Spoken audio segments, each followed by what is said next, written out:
ہماری آپ سے التجا یہ ہے کہ اپنے چھتر مارنے والے بندے زیادہ کر دو, ہمارا ٹائم ضائع ہوتا ہے. غیرت مند قومیں ہوتی ہیں نا, ان کے جو لیڈرز ہوتے ہیں ان تک یہ میسج کنوے ہو جائے, یا ان کی روڈز پہ کھڑے ہو کے دو بندے اس کے اگینسٹ کوئی سلوگن لکھ کے بھی کر دیتے ہیں نا, تو وہ ان کے لیے ایک بہت بڑا کوشچن ہوتا ہے. اور ایسی غیرت مند قومیں بھی آئی ہیں کہ جنہوں نے ایسے کرٹیسزم ہوا یا پروٹیسٹ ہوا ان کی پالیسیز کے اگینسٹ, تو انہوں نے اپنے اقتدار کو چھوڑنا اور جو لوگ ایلیجیبل ہیں ان کو ہینڈ اوور کرنا پسند. اتنے لوگوں کو 100 روپیز کی سبسڈی کا ایک آرڈر آیا, دوسرا پبلک ٹرانسپورٹ فری کی جا رہی ہے, یہ کیا اس کو کیسے؟ میری بات سنیں, اسٹیٹ نے اپنی طرف سے جو ایکٹیویٹیز کرنی ہیں وہ بہت اچھی ہیں, وہ ہونی چاہیے. دیکھیں الٹیمیٹ آپ, خیر یہ ایک اور چیز ہے, اگر ہم اس کو دیکھیں تو یہ اسٹیٹ نے اپنی پاکٹ سے نہیں کیا, نہ یہ پروڈکشن ہے ہماری, باہر سے وہ لے رہے ہیں. ابھی اسٹیٹ آف وار چل رہی ہے, جتنے کا آ رہا ہے 100 معاملات ہیں. پہلی تو دیکھیں ابھی سب سے بڑی جو آپ نعمت جانیں وہ یہ ہے کہ آپ کو ایٹ لیسٹ مل رہا ہے, ٹھیک ہے. اگر آپ یہ کہیں جی اسٹیٹ آف وار کی وجہ سے وہ آنا ہی بند ہو جائے تو آپ کا زندگی کا جو سائیکل ہے وہ آپ کو پتہ ہے 99% وہ رک جائے گا. السلام علیکم ویورز, آپ دیکھ رہے ہیں ڈیلی سوشل پاکستان اور میں ہوں آپ کی ہوسٹ انہر موئن. جیسا کہ آپ سب لوگ جانتے ہیں کہ پیٹرول کی قیمتیں بے انتہا بڑھتی ہی جا رہی ہیں, نہ جانے کیا ہو گیا ہے, جنگ کہیں اور لگی ہے, متاثر پاکستان ہوتا جا رہا ہے, کیا پیٹرول اتنا نایاب ہوتا جا رہا ہے. میرے ساتھ موجود ہیں ایڈوکیٹ ہارون الیاس, جن سے بات کرنے جا رہی ہوں کہ پیٹرول کا بیسیکلی قانونی طور پر کیا جو ہے وہ اثرات آئے ہیں. عدالتوں کے اندر سنا ہے کہ ریٹس ہو رہی ہیں, پیٹرول پمپس مالکان اور جو پیٹرول ڈلوانے آتے ہیں لوگ, ان کے درمیان ڈفرینٹ جھگڑے ہوتے جا رہے ہیں.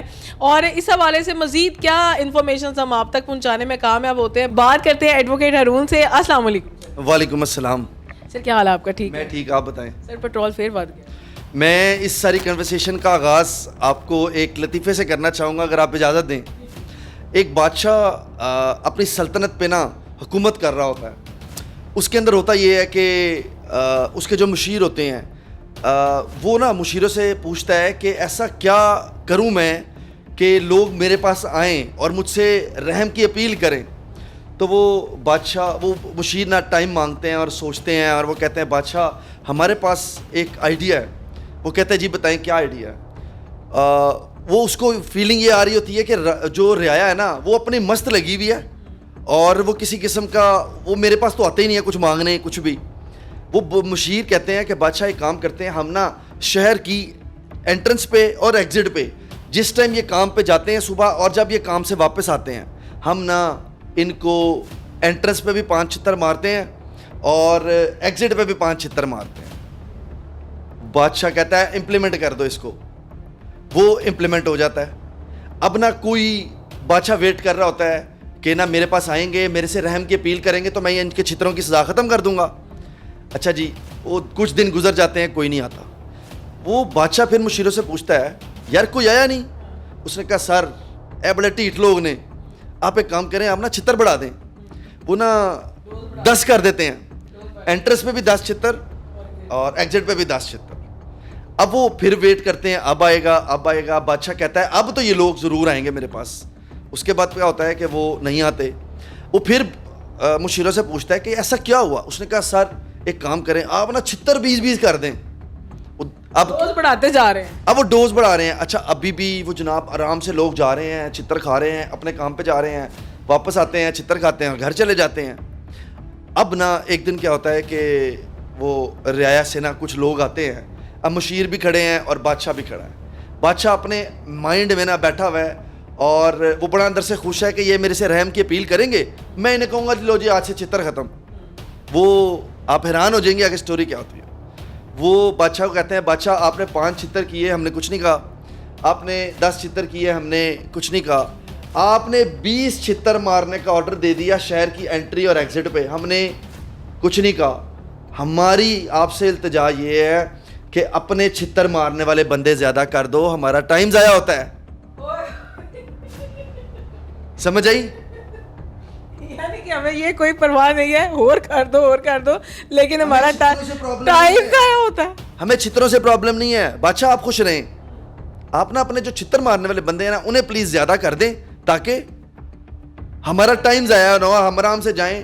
اب وہ بادشاہ بیچارہ پریشان ہو جاتا ہے, کہتا ہے میں کنہ تے رحم کراں.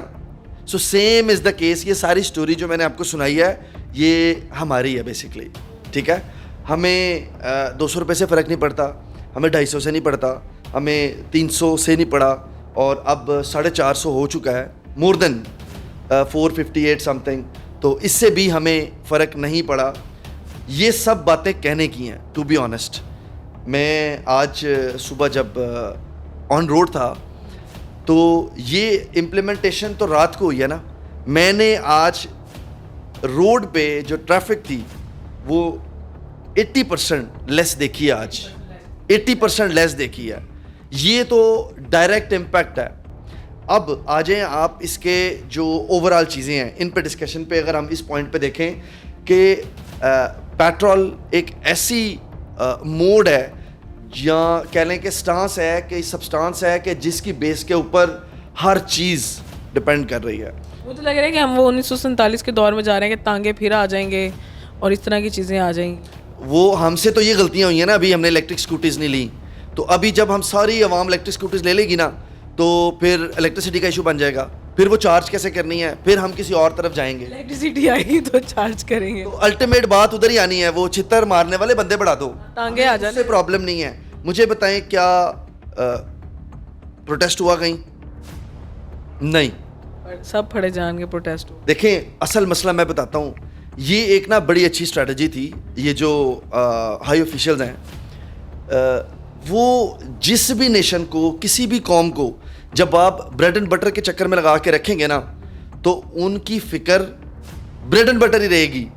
انہیں پتہ ہے کہ ہم پروٹیسٹ نہیں کر سکتے, ہم جائیں گے. دیکھیں وہ قانونی ڈنڈا, باقی لوازمات, دیکھیں پیسفل پروٹیسٹ جو ہے نا وہ اس کو کوئی بھی نہیں روک سکتا. اس کا کوئی فائدہ ہوتا ہے, دیکھیں ٹائم ضائع ہوتا ہے. چلیں میں ٹائم ضائع ہوتا ہے جب, ہاں وہ بھی ٹھیک ہے. اور دوسرا میری بات سنیں, جو غیرت مند قومیں ہوتی ہیں نا ان کے جو لیڈرز ہوتے ہیں ان تک یہ میسج کنوے ہو جائے, یا ان کی روڈس پہ کھڑے ہو کے دو بندے اس کے اگینسٹ کوئی سلوگن لکھ کے بھی کر دیتے ہیں نا, تو وہ ان کے لیے ایک بہت بڑا کوشچن ہوتا ہے.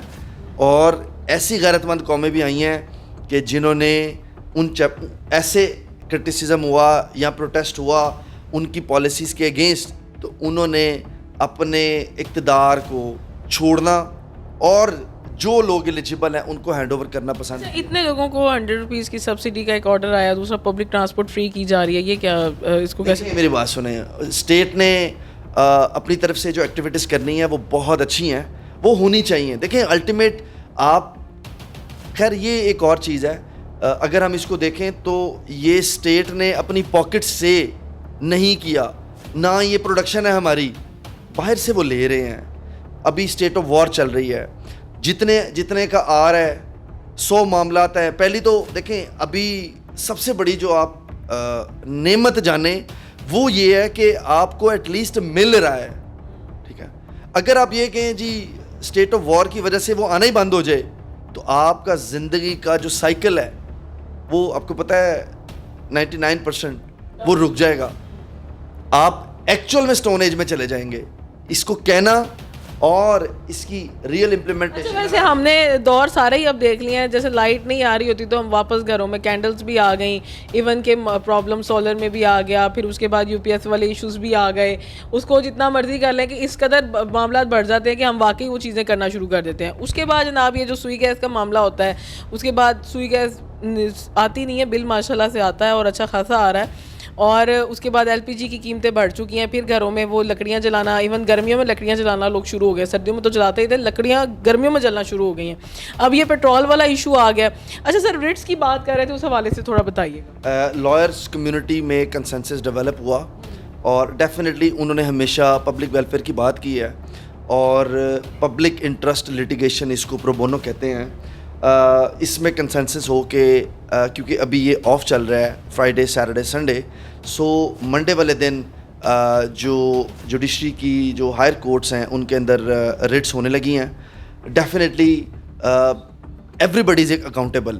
اگر مجھے ایک چیز 10 روپے کی مل رہی ہے تو مجھے ایٹ لیسٹ پتہ ہونا چاہیے کہ اس میں کیا چیز کس پیرامیٹر پہ ڈیسائیڈ کر کے وہ مجھے 10 روپے کی مل رہی ہے.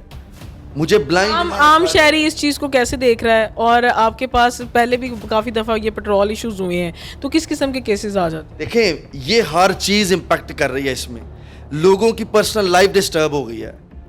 اس کو اگر آپ یہ کہیں کہ ان کی دیکھیں ایک چیز ہے ان کی پروفیشنل لائف, کمیوٹ ڈسٹرب ہوا وہ تو ہونا ہی ہونا ہے. دیکھیں ایک بندہ آپ اگر سرٹن پیرامیٹر دیکھیں تو آپ کی ایوریج انکم 35,000 سے 65,000 پر پرسن ایوریج نکل رہی ہوتی ہے. اگر وہ اس کو جب کیلکولیشنز میں لے کے آتے ہیں نا تو اس کی ٹریول ٹو ورک پلیس اور travel to work place from home وہ چیز ہی اب اتنی زیادہ ڈسٹرب ہوگی کہ ڈیفینیٹلی ان کی پرسنل لائف کے اندر بہت سارے ایشوز آئیں گے اور اس چیز کا امپیکٹ ہر چیز پہ آئے گا. آج جو چیز 100 روپے کی ہے وہ کل آپ کو 200 کی ملے گی. یہ تو ایک بڑی کلیئر انڈرسٹینڈنگ ہے. سو ان شارٹ اس جو پرائس کا ہائیک ہے وہ نو ڈاؤٹ ان کے کنٹرول میں نہیں تھا, وہ الٹیمیٹ انٹرنیشنل سورسز کی وجہ سے ہی ہے. بٹ جو اسٹیٹ ہوتا ہے وہ ایز اے جو رول ہے ان کا مدر کا رول ہے. سو لہٰذا ان کی رسپانسبلٹی یا ان کی لائبلٹی یہ بھی ہے کہ وہ اپنی نیشن کو کسی نہ کسی طرح سے اکوموڈیٹ کریں, ان کو آسان کرنے کی کوشش کریں. بٹ الٹیمیٹ اس کے کانسیکوینسز بہت زیادہ میزریبل ہونے والے ہیں. بالکل ایسا ہی ہے کہ جہاں پر عام طور پر کھانا پینا بہت مشکل ہوا ہوا ہے اور ریڈی مہنگائی کا ریشو بہت زیادہ ہو چکا ہے, وہاں پہ پیٹرول کا امپیکٹ پھر ایک دفعہ اگر آپ نے یہ مت سوچیں کہ صرف پیٹرول کی قیمتیں بڑھی ہیں, ہر چیز کی قیمتیں بہت زیادہ ہو جائیں گی. اسپیشلی جو ہم ٹرانسپورٹ کے اوپر تو سارا دن بیس کرتا ہے, ہر جاب بیس کرتی ہے. اور ٹرانسپورٹ اگر پبلکلی فری کر بھی دی ہے مریم نواز صاحبہ نے, چلیں یہ ایک اچھا اسٹیپ تھا عام لوگوں کی تھاٹس کے لیے, لیکن اس کے باوجود ہر ایک کی ورک پلیس پہ تو نہ اسپیڈو جاتی ہے نہ الیکٹرو نہ اورنج ٹرین جاتی ہے. انہوں نے ایک پوائنٹ پر ہی اترنا اور اس کے بعد پھر انہیں سامنا کرنا پڑنا ہے کرایوں کا اور ان تمام چیزوں کا. تو اس حوالے سے مزید انفارمیشن آپ کو ملتی رہیں گی. ڈیلی سوشل پاکستان پہ دیجیے انہر موئن کو اجازت. اللہ نگہبان.